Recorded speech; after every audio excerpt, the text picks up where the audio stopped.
আপনি ফুরুন ফুরুন। বাহ বাহ, মেয়ে অনেক সুন্দর দিদি, আমাদের মেয়ে পছন্দ হয়েছে। তা মা, তুমি রান্না বান্না করতে পারো? হ্যাঁ পারি। পড়াশোনা করেছো তো? হ্যাঁ। ঘর গুছাতে পারো? হ্যাঁ পারি। জামা কাপড় কাচতে পারো? হ্যাঁ পারি। আধুনিক মেয়েদের মতো ছোট ছোট জামা কাপড় পরতে পারো তো? হ্যাঁ। কিন্তু আমাদের বাড়ির মেয়েরা তো ছোট ছোট জামা কাপড় পরে না, তোমাকে তো শাড়ি পরতে হবে, পারবে তো? হ্যাঁ। চাকরি বাকরি করার ধৈর্য আছে? হ্যাঁ। কিন্তু আমাদের বাড়ির মেয়ে বউরা তো চাকরি বাকরি করে না, তুমি কিন্তু চাকরি বাকরি করতে পারবে না। গান করতে পারো? হ্যাঁ আন্টি পারি।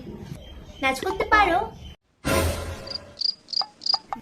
না আন্টি, আমি তো নাচতে পারি না। সে কি, নাচ করতে পারো না? ও তো আর আপনাদের বাড়ি থেকে নাচবে না দিদি।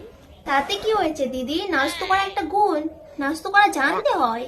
যা শুনলাম আর যা বুঝলাম, আন্টি আপনার যা ডিমান্ড, তাতে আপনার ছেলেকে একটা বিয়ে করালে হবে না, 10-12টা বিয়ে করাতে হবে। আমি বলছি আপনি লিখে রাখুন, আপনি একটা মেয়ের মধ্যে এত কিছু জীবনও পাবেন না।